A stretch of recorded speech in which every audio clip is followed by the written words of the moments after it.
Apakah plafon gipsum aman dari resiko air atau lembab? Enggak banget. Enggak banget.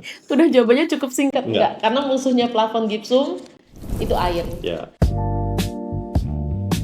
Halo, saya dengan Yuli dan partner saya Ivan. Kita dari Mandala Plafon. Hari ini kita mau coba jawab pertanyaan-pertanyaan yang dari story kemarin yang kita posting dengan game plan. Oke. Yuk, kamu bacain deh. Oke. Apakah manhole plafon bisa dibuat dengan sistem klik agar hasilnya lebih rapi dibandingkan sistem dorong? Mana tuh? Bisa nggak? Jadi bisa banget. Jadi yang biasa kita bikin bahkan sebenarnya tuh biasanya malah sistem klik manhole-nya. Jadi yang kalau kita bilangnya push lock.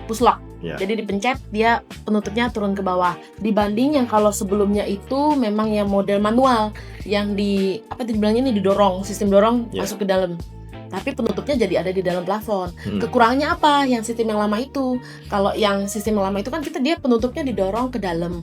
Jadi udah pasti kotor karena kan di dalam plafon itu kan kadang-kadang berdebu ya. Jadi lebih kotor. Kalau yang sekarang ini dengan di push lock, di-push begitu nanti ketika penutupnya turun itu bersih banget. Nggak ada kena kotor-kotoran di dalam gitu. Oke. Dan kelebihannya juga karena dia tuh push lock gitu ya kan dengan ada engselnya. Jadi dia akan jauh lebih rapi karena memang itu pabrikan bukan dengan manual. Betul banget. Jadi kalau untuk kita mau ngubah supaya hasilnya jauh lebih rapi, memang pasti akan lebih bagus yang sistem push lock itu. Gitu.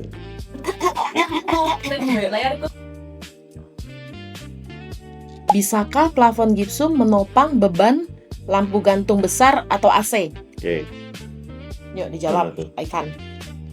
Pada dasarnya untuk lampu gantung itu kita pasti akan membuat gantungannya sendiri.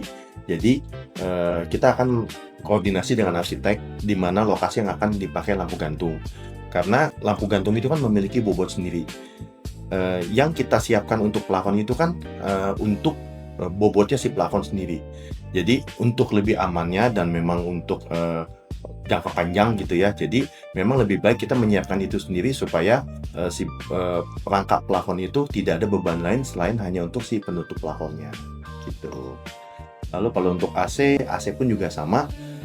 Biasanya dari vendor AC itu mereka akan buat gantungan sendiri, tidak menumpang dari yang gantungan plafon. Kelihatannya memang seperti ikut nempel gitu, tapi sebenarnya struktur di dalamnya si orang AC itu dia sudah ada gantungannya sendiri gitu.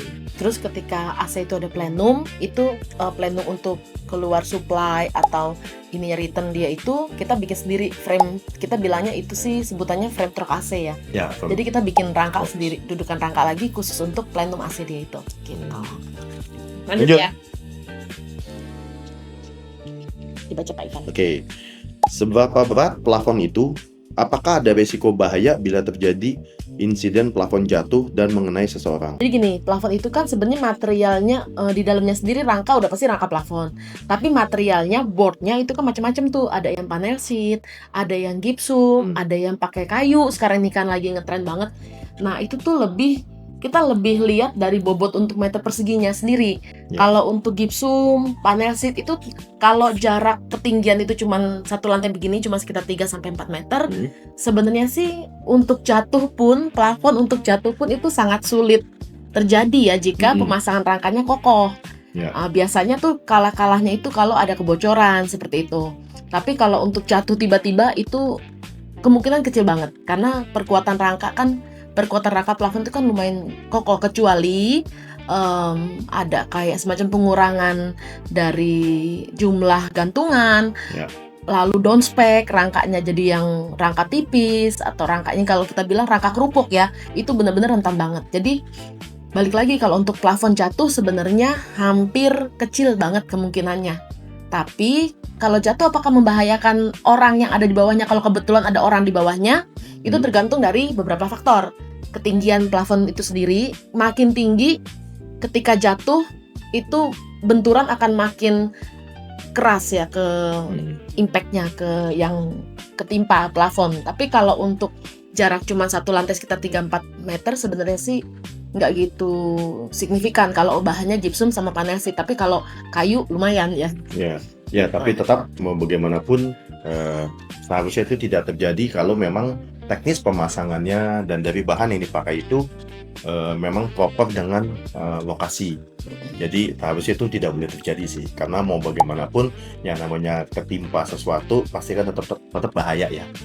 Nah, Lagi ya. Oke, ada pertanyaan apa lagi? apakah plafon dengan bentangan luas bisa dibuat rata sempurna tanpa gelombang? Gimana ya jawabnya ya? Sebenarnya lebih ke beberapa faktor sih yang nentuin Ya. plafon dengan bentangan luas banget, apakah bisa flat banget. Yang pertama itu lebih ke faktor cahaya. Jadi kalau itu posisi plafonnya itu ada di cahaya yang bahkan sebenarnya kelilingnya dia tuh kaca, letter U-nya dia bahkan letter U deh minimal, nggak usah keliling. Letter U dia itu kaca, untuk minim terlihat gelombang itu minim banget lah ya, hampir susah untuk nyari gelombang kalau cahayanya letter U begitu. Tapi ketika ketemunya cahaya satu sisi, nah itu mau bidang apapun, seflat apapun, sebagus apapun, harusnya sih nggak selamat ya. Iya, benar. Harusnya Jadi sih nggak selamat, pasti kelihatan. ya, jadi kita memang ya kita harus disclaimer dulu. Bukan berarti kita mengizinkan pekerjaan kita jelek. Tetapi memang dari segala jenis bahan, ketika kita ada cahaya satu sisi yang kita sorot dari samping, itu cacat titik kecil sekalipun pasti kelihatan. Nah, sekarang kita balik ke di bidang gipsum gitu. Gipsum itu bisa rata, apakah bisa? Yaitu dengan bantuan kita dengan teknisnya kita. Jadi pada saat pengerjaan itu kita harus bantu dengan pengaturan cahaya dan pada saat penyambungan.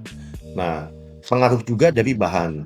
Nah, sekarang ini bahan yang dipakai kalau mayoritas yang kita sekarang sudah gunakan adalah namanya panel sheet. Zaman sebelum panel sheet ada, memang dari zaman dulu itu awal-awal semua orang kan pakai gipsum. Apakah gipsum itu berarti jelek? Ya, kita tetap bilang nggak bisa bilang jelek gitu ya, karena semua kan pasti ada plus ada minus.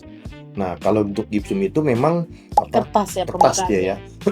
Jadi ada resiko mungkin pada saat barangnya datang dia flat.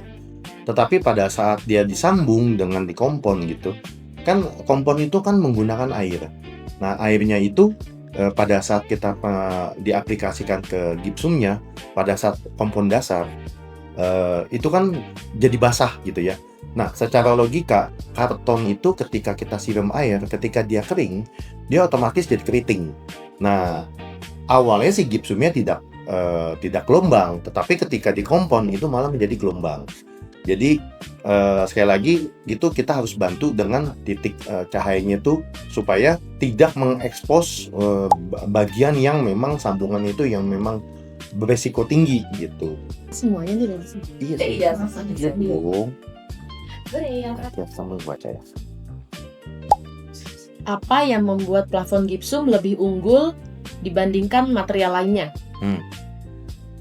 Apa tuh?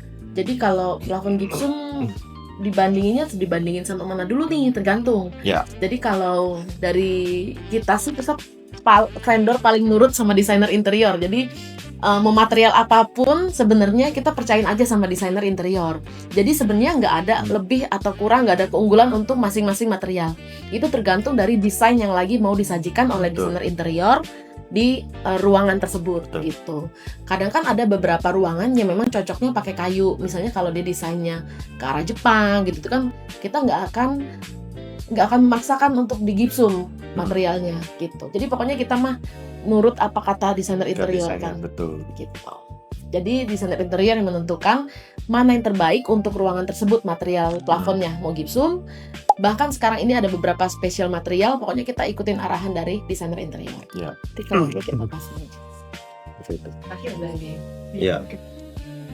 Apakah plafon gipsum aman dari resiko air atau lembab? Enggak banget. Tidak banget. Udah jawabannya cukup singkat. Enggak. Karena musuhnya plafon gipsum itu air. Ya. Kecuali bukan gipsum materialnya ya. Kalau material lain kayak panel sheet gitu masih bisa bertahan. Dan kita sudah melakukan R&D. Bahan yang kita pakai di proyek itu sudah pernah kita tes, bukan hanya ditetesin, kita rendam. Jadi papan gipsum kita rendam, papan panel sheet kita rendam. Kita pengen tahu gitu. Memang kita paham gitu kan kalau memang gipsum itu memang nggak tahan air. Tapi kita pengen tahu sejauh mana dia tuh tidak tahannya. Lalu timbulnya apa gitu kan. Kita sebelum terjadi jadi kita akan tahu gitu ya. Nah, sekali lagi memang apapun yang terjadi gipsum tidak mungkin tahan air. Karena apa? Jelas kan dia pembungkusnya kan itu kan karton. Jadi karton kan mau karton apapun pasti nggak akan tahan air. Cuma memang ya masing-masing merek pasti punya keunggulan. Ada beberapa merek yang mungkin lebih tahan beberapa hari. Ada yang mungkin baru 1 hari udah langsung kelihatan jamuran gitu ya. Nah, itulah kenapa sekarang itu timbul bahan panel sheet, karena kita juga sudah lakukan barengan dengan si gipsum itu waktu pas direndam. Panel sheet dengan kita rendam 14 hari, itu dia tetap muncul seperti jamur tapi tipis. Sekali lagi, kapur tidak tahan air. Tetapi dengan menggunakan panel sheet, dia bukan anti, tapi dia lebih tahan dibanding gipsum. Tapi tetap mau bagaimanapun bukan berarti dia bisa dipakai untuk di outdoor gitu. Kita tidak rekomend untuk di outdoor, tetapi dia lebih tahan aja gitu. Jadi ketika material panel sheet itu kebocoran, kena kebocoran, sebenarnya ketika bocoran itu langsung diperbaiki, dia bisa kering sendiri sih. Ya. Panel sheet. Jadi ya paling nggak kan mungkin secara owner kan tidak perlu manggil tukang, karena kita paham ketika rumus sudah jadi kan pasti kan barang-barang banyak ya, dan itu kan beresiko bisa pecah, bisa hilang gitu kan. Dengan seperti itu ya kita bisa meminimalisir itulah gitu. Jadi ya secara owner mungkin ada benefit lebih gitu. Thank you for watching Your Plan, Our Game Plan.